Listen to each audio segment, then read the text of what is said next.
Hi guys, this is strategy number 3 for the structure section of the TOEFL IBT or PBT. The third strategy will be participial adjectives.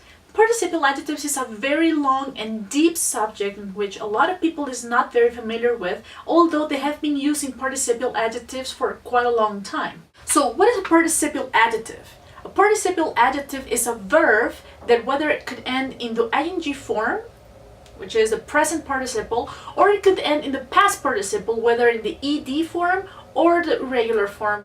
So how do you identify this? Easy. To begin with, you have to understand that those participial adjectives, as I told you before, are verbs in the present participle form or the ing ending, or the past participle form, which is the ed or the irregular ending. For example, we have the broken window. Broken, we know it's the past participle of break, or that interesting man, which interesting is the present participle form of interest. We know that they are adjectives because they lack their auxiliary verb, whether it is the verb to be or the verb to have. Okay, so how do we identify them? You know that the present continuous or the present progressive, as you've been taught before, you need the subject, the verb to be, plus the main verb, and then the complement. For example, I am cooking dinner. When we have it as a participial adjective, there is no verb to be. For example, he told an amusing story. This is working as a participial adjective. Now, participles are used as adjectives, and they almost always come after a linking verb like be, become, or seem. For example, mathematics is interesting for those who like mathematics. Problems often become frustrating.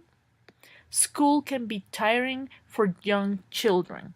Okay, these are adjectives, not verbs. Now you have to choose wisely. Ask yourself every time you see a verb in the ing or the ed form, is the participle telling an action or is it describing the noun?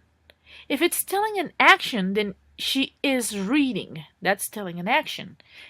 Is it describing a noun?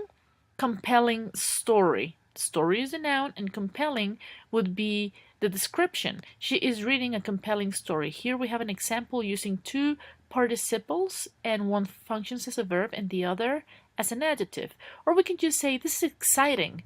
This is the situation. Exciting is describing the situation. Let's take this example as if it was a TOEFL test. The boy, blank, playing in the sand is my son. The first thing we would be looking for is the verb is. The boy is playing in the sand. But turns out that we already have the verb to be in the sentence.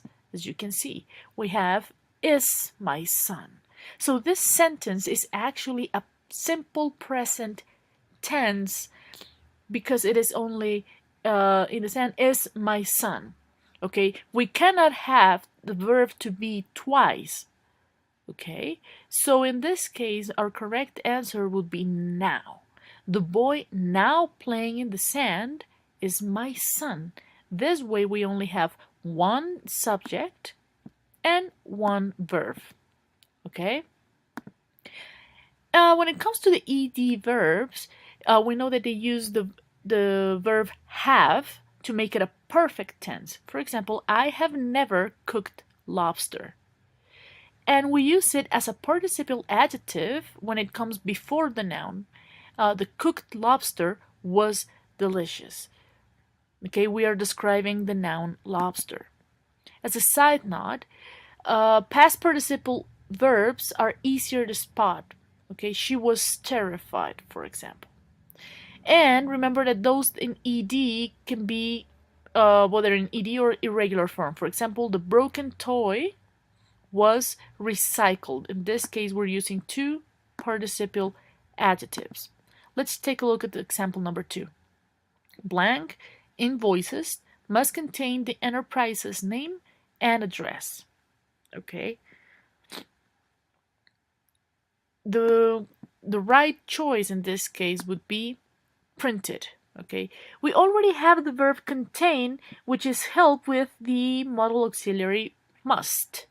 Okay, so these two, there are or printed are, already have a verb, so that doesn't go with contain. None invoices, it's not properly used. If you wanted to go with none, it should be no invoices, not none. Okay, so the only one that is correct will be all printed invoices, because we're using it as a participial adjectives. I already screwed this up. There we go. Okay.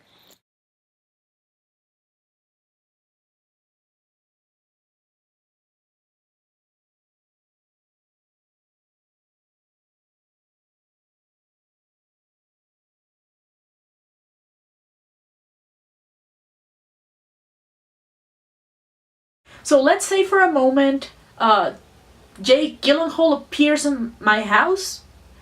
I would be interested because he is interesting.